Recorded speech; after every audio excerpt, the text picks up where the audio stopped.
we have with us 6 from the Afghanistan freedom fighters. There's a man here whose wife was killed in front of their 2 children. Another one who lost his brother in the tunnel on a village in which 105 people were massacred by fire and chemicals. One of them lost a brother. One is the mayor of that village where that took place. They're here to try and tell the outside world, the free world.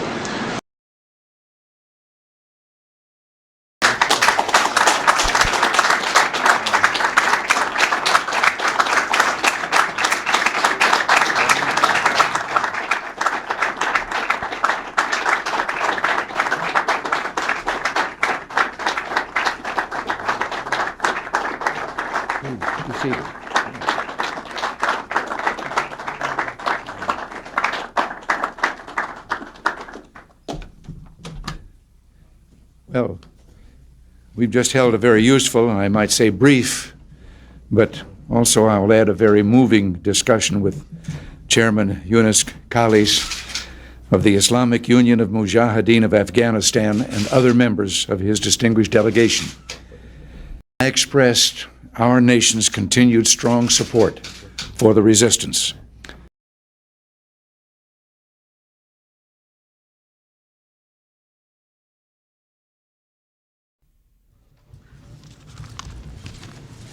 Today, I ordered our armed forces to strike at terrorist-related facilities in Afghanistan and Sudan because of the threat they present to our national security. I have said many times that terrorism is one of the greatest dangers we face in this new global era. On my orders, the United States military has begun strikes against al-Qaeda terrorist training camps and military installations of the Taliban regime in Afghanistan. They've gone from somewhat rare to a crisis in Afghanistan. Obviously, we've been watching with deep concern these so-called green on blue attacks. What the Pentagon now calls insider attacks. Afghan security forces turning their weapons on their Western trainers. There were 21 such attacks all of last year. So far this year, there have been 32, with 10 Americans killed in just the last 2 weeks. Pentagon officials have settled on 2 main explanations for the jump: Taliban infiltration and a U.S.-Afghan culture clash. Recent reports that the United States is planning to reduce the number of troops in Afghanistan have raised concerns that U.S. plans for a withdrawal could weaken Kabul's hand in the peace talks. Asked about Afghanistan Wednesday, Trump questioned U.S. involvement in that conflict. Why isn't Russia there? Why isn't India there? Why isn't Pakistan there? Why are we there? We're 6,000 miles away. Trump said the 9-year war the Soviet Union fought in Afghanistan in the 1980s was justified because the terrorists from that country were entering the Soviet territory and causing unrest.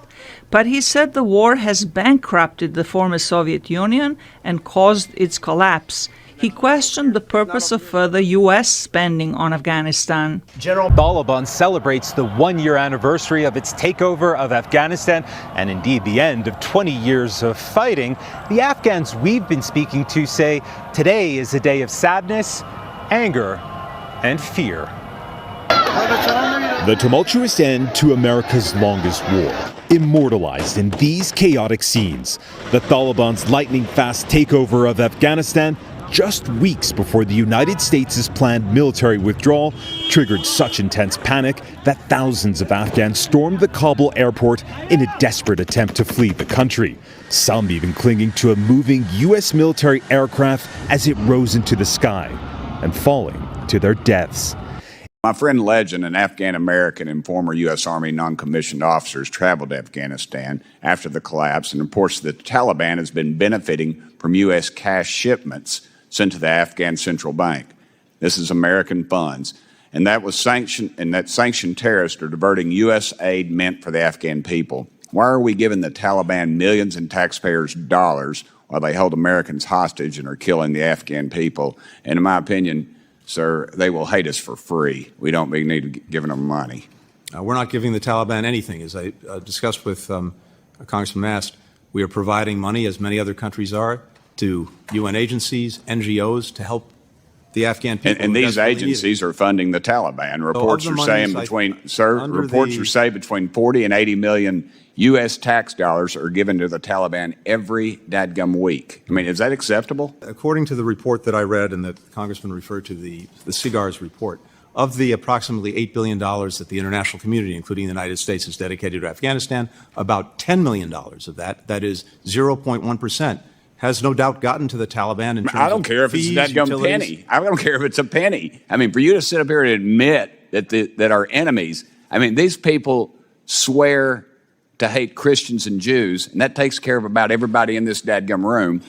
And we're sending them, I don't care if it's 1%, and you can, but let me tell you, $10 million is a hell of a lot of money, the people I represent, sir, and it needs to be something that you all, let me get on my questions. No, we are not in the business of giving out money. And honestly, I don't know what $5,000 will do for you. James, thank you for being here. How did this all come to pass? Well, good morning, Michael. To tell you the truth, it came to me in a dream. I woke up, I called our head of research at Azoria, we met at Capitol Grill, we fleshed this thing out in 2 hours, and I'm honored that the president has endorsed it. This is a real plan to send the savings that DOGE generates over the next couple of years right back into the pockets of hardworking Americans all across this country. They deserve it. It was their money in the first place, and they need a break. Okay, I'm all for ridding the government of waste, fraud, and abuse. But at some level, isn't it all illusory? In other words, if there's a quote-unquote savings made by Elon Musk and Doge, we're still $36 trillion in debt. So there's no pie to cut up. There's no slice of the pizza that I can hand back to you unless we continue to borrow those funds. Our plan's really simple. Over the next couple of years, DOGE will save a set amount of money.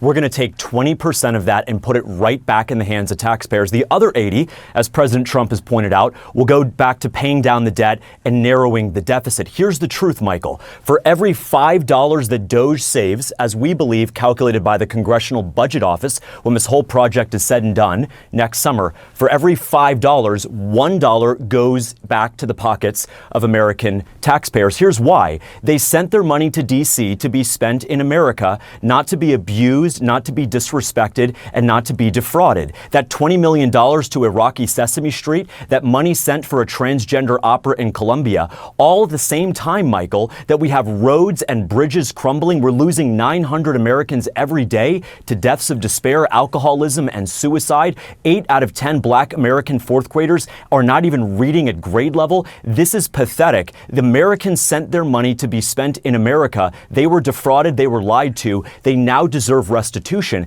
And the second point that President Trump, just one sec, Michael, the second point that President Trump brought up on Air Force One is that these DOGE dividends will incentivize Americans to report waste, fraud, and abuse in their own community. Why? Why? Because the more that DOGE saves, the bigger their DOGE dividend check will be. Remember, in economics, show me the incentive and I'll show you the outcome. We're giving every American. I'm going to get to the economics. Come Go on, ahead. I gave you a chance for a great sound bite. You got and those soft power exercises make for great sound bites, but when you drill down, for example, on Sesame Street in Iraq, they often make sense. Joseph Nye from Harvard, who gets credited with the coinage of the word soft power, you'd rather spend on that than bullets. But wait, you want to talk about there was the a terrorist attack in Iraq last month that killed 40 people. It's clearly not working. Soft power and Sesame Street are not working. If there are terrorists, we need to kill the terrorists. We don't need to fund Big Bird and Elmo. Maybe the terrorist would have been better off watching Big Bird than learning in a madrasa. Let me make my point.